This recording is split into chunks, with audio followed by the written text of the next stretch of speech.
With the assessment in the past 5 years, you are about to finish your term, but Thailand has been through many crises, like from the military government to elected government.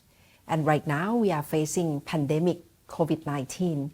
What's your recommendation in terms of policy restructuring for the economy to cope with the future? No, thank you for asking these questions. The challenge ahead for Thailand is economic restructuring, as you have pointed out. We have discussed about the needs for restructuring for quite some time in many circles in Thailand. But the progress, I must say, has not been as fast as we would like to see. The COVID pandemic has basically fast-forwarded the challenges that we have to face. And so it enhanced the needs for restructuring. We need to focus more on economic restructuring because the post-COVID world will be very different from the pre-COVID world. And the restructuring will have to occur at different levels of the Thai economy and Thai society. I'll give you an example.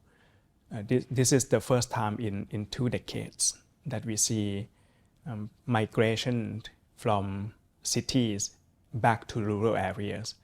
During the past 2 decades, we have seen people from the rural areas moving into big cities, moving to Bangkok, moving to major tourist destinations, moving into industrial estate zones. But because of the pandemics, we're now seeing millions of Thai people moving back to the rural economy. And these people might not be able to return to their professions, their occupations pre-COVID, because the skills requirement will be much different post-COVID. The challenge for us is how can we create rural economy with a much stronger foundation, so that these people can become important forces in the rural economy, strengthening the rural economy, because of the migrations from the rural economy into cities during the past 2 decades have also created a lot of problems for the Thai societies. What should be the role of the government in terms of pushing economy forward? Basically, 3 dimensions that we have to think of. One is to provide relief to those that have been affected by the pandemic. Secondly is the roles of the government to stimulate the economy, to enhance economic recovery. And thirdly is to ensure that whatever the government is doing is facilitating restructuring of the Thai economy into the new structure that we would like to see.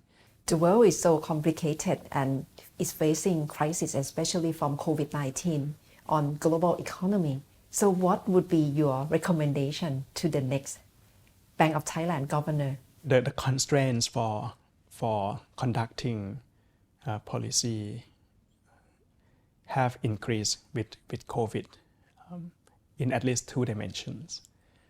The first dimension is related to the fact that policy space of almost all policies have become much more limited.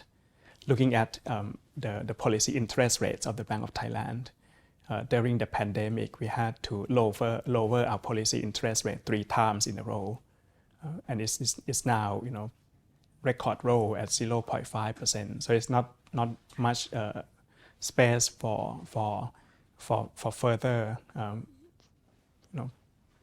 reduction. It has become much more limited. So we have to make sure that we use that limited space wisely, taking into account the context and the challenges ahead of us.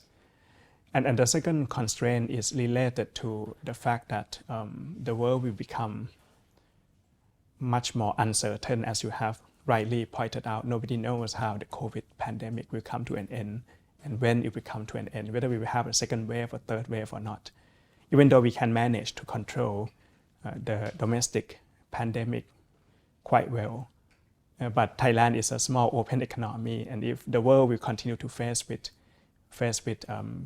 increasing newly infected cases, that will have significant impacts on the Thai economy. So I guess this is a challenge that the new governor will have to deal with, which is much more difficult from during my 5 years term. It implies that the work of the Bank of Thailand over the next few years, we can't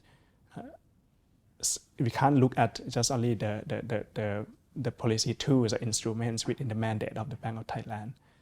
We need to ensure that there is a very good coordination of various policies, ranging from monetary policies, exchange rate policies, financial policies, financial institution regulations policies, and also coordinations with fiscal policies, and most importantly, economic restructuring policies. This is an important period whereby we need to stimulate economic recovery while at the same time facilitating economic restructuring.